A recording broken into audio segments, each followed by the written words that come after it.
यदि आप भी अपने जीवन में सभी कष्टों को दूर करना चाहते हैं तो आज की कथा ज़रूर पूरी सुनें।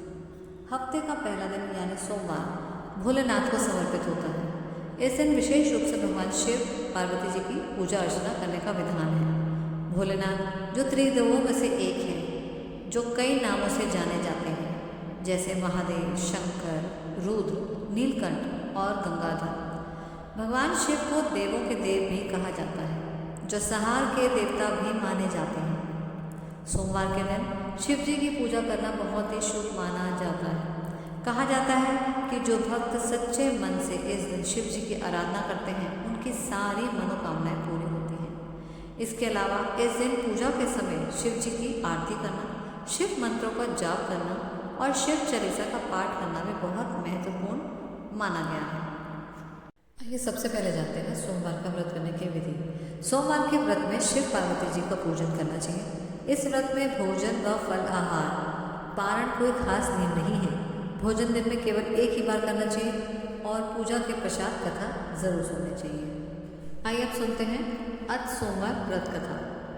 अश्वपति प्रदेश में भगवान शंकर का एक बड़ा सोने का मंदिर था। उस मंदिर का पुजारी बड़ा दूध और नशेबाज था।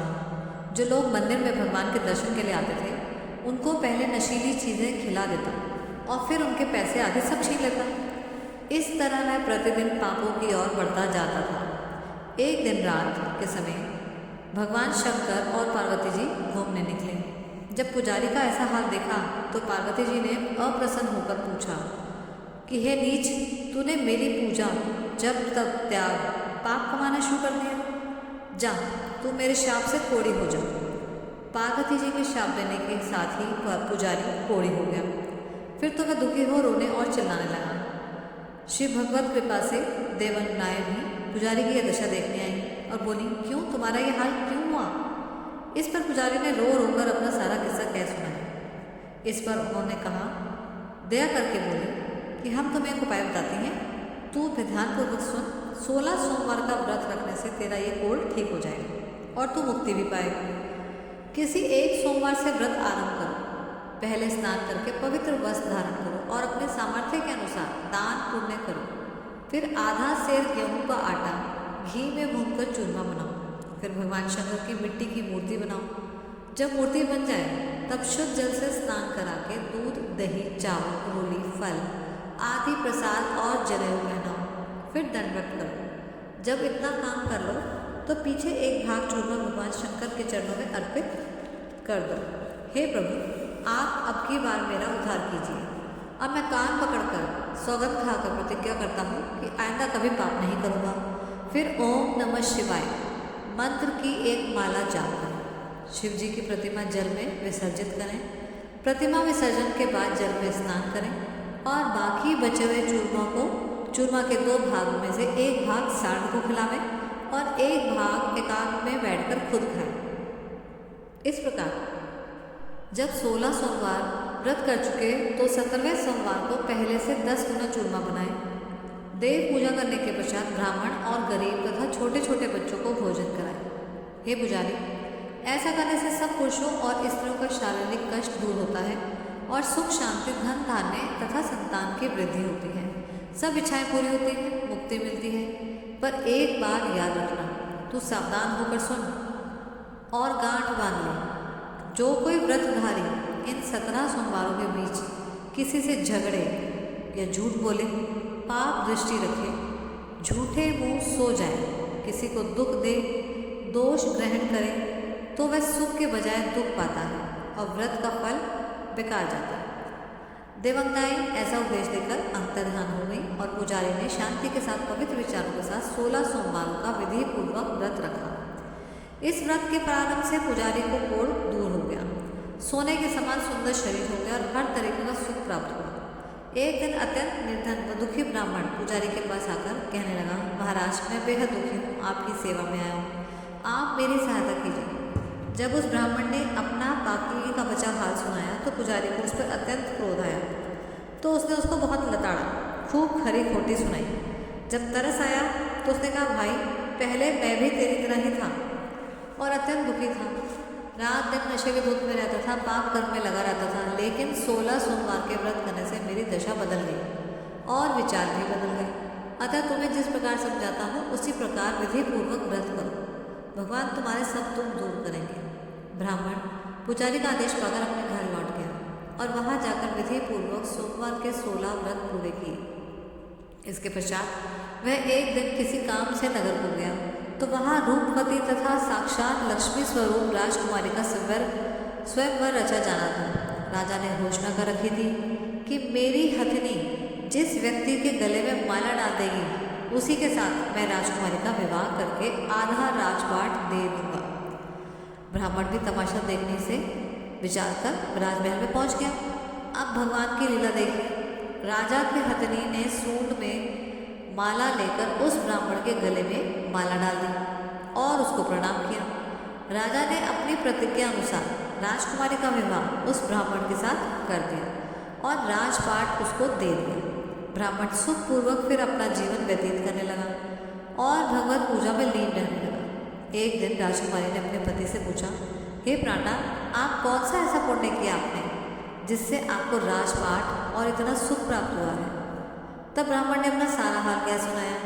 फिर तो राजकुमारी ने भी 16 सोमवार का व्रत रखा और 2.5 मन चूरमे का प्रसाद गरीबों में बांटा। इन 16 व्रतों का प्रभाव यह है कि भगवान ने एक ऐसे अति रूपवान, अति बलवान, भाग्यवान, अच्छे गुणों से युक्त पुत्र प्रदान किया। ब्राह्मण ने ज्योतिषियों को बुलवाया और बालक की कुंडली बनवाई तो उन्होंने बताया कि इस बालक के ग्रह बड़े प्रबल हैं, ये चक्रवर्ती राजा होगा और सब राजा महाराजे इसके पैरों पर अपना शीश झुकाएंगे। ये बात सुनकर ब्राह्मण और राजकुमारी अत्यंत प्रसन्न हुए। राजकुमार बड़ा हुआ तो माता ने उसे भी 16 सोमवार का व्रत रखवाया। राजकुमार ने व्रत के बाद प्रतिज्ञा की कि प्रभु, मेरे राज्य में प्रजा सुखपूर्वक रहे, यही मेरी कामना है। कुछ समय के पश्चात विदर्भ देश के राजा ने बेटी दहेज में अपना सारा राजपाट उसे दे दिया और इस तरह से वह ब्राह्मण कुमार सारे भारतवर्ष का राजा बन गया। बाकी सब राजा उसके अधीन हो गए। बड़े बड़े विद्वान ब्राह्मण उस राजकुमार के राज्य में 24 घंटे कथा और कीर्तन करते। अमीर गरीब सभी प्रकार से सुखी थे, किसी को किसी प्रकार का कष्ट न था। बहुत काल पीछे राजकुमार के माता पिता वृद्धावस्था को प्राप्त हुए और राजकुमार को राज्य सौंपकर खुद भगवत भजन के लिए वन में चले गए। तब राजकुमार उनके जाने के बाद बहुत दुखी हुआ और दिन रात शिव जी की पूजा में रहने लगा। तब उसने रानी से भी कहा, तू मेरे साथ भगवान शंकर का पूजन कर। इस पर रानी ने बेहद नाराज होकर कहा राजकुमार से, आपको किस बात की कमी है जो फिजूल बातों में अपना समय नष्ट कर रहे हो? आप दूर देशों को विजय करें, जंगल जाकर शिकार खेलें। ये पूजा पाठ भक्ति तो संतों का काम है, मुझे ये बिल्कुल पसंद नहीं आता। इन सबको बंद करो। राजकुमार ने अपनी पत्नी की बात सुनी और अनसुनी कर दी और चुपचाप भगवान के पूजा में चला गया। रात को सब में भगवान ने उसको दुख देकर कहा, बेटा तुम अपनी पत्नी को तुरंत घर से निकाल दो, नहीं तो दुख पाओगे। प्रातःकाल राजा ने अपने मंत्रिमंडल को बुलाकर अपना सारा वृतांत कह सुनाया। सारी बात सुनकर मंत्री कहने लगे, महाराज, रानी को शीघ्र वनवास दे दीजिए। सर्व संपत्ति से राजकुमार ने रानी को वन में भिजवा दिया।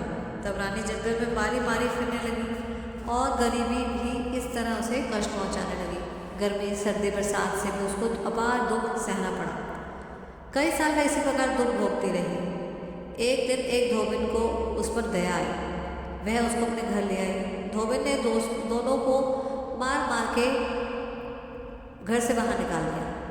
एक साधु ने जब रानी का यह हाल देखा तो उसको उस पर बड़ा तरस आया। उसने भगवान शंकर से प्रार्थना की कि हे भोलेनाथ, अब ये इसलिए अपने किए में पछता रही है। इसके बाद उस साधु ने भी रानी को 16 व्रत रखवाए और रखने को कहा तो भगवान शंकर ने रात को स्वप्न में दर्शन देकर उसको जंगल में से रानी को लिवाने के लिए भेजा। इसके बाद राजा रानी दोनों वापस मिले। राजा अपनी रानी को वापस लाया और दोनों जब तक जिंदा रहे तब तक 16 सोमवार का व्रत करते रहे। तो जो कोई भी प्राणी प्रेम सही से शंकर पूजन करके 16 सोमवार का व्रत करेगा वह इस लोक में सुख पाकर अंत में स्वर्ग लोक का अधिकारी होगा।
भुज 10 भुज अति सोहे, तीनों रूप निरखते त्रिभुवन जन मोहे।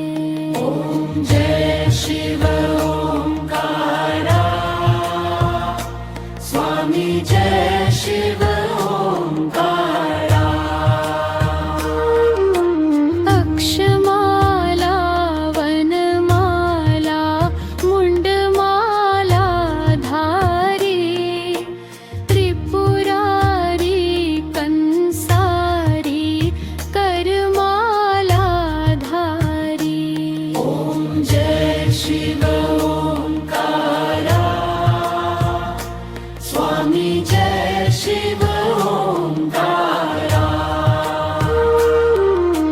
श्वेतांबर पीतांबर बाघांबर अंगे, सनकादिक गरुडादिक भूतादिक संगे। ओम जय शिव ओंकारा, स्वामी जय शिव ओंकारा।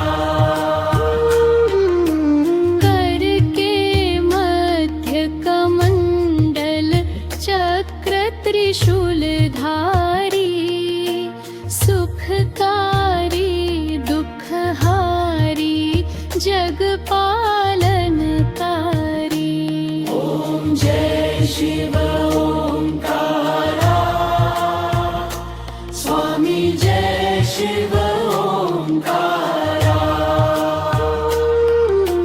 ब्रह्मा विष्णु सदा शिव जानत अविवेका, प्रणवाक्षर के मध्य ये तीनों एका।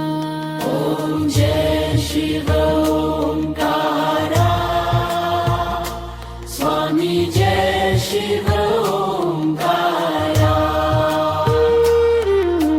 त्रिगुण स्वामी की आरती जो कोई नर गावे, कहत शिवानंद स्वामी सुख संपत्ति पावे। ओम जय शिव ओंकारा, स्वामी जय शिव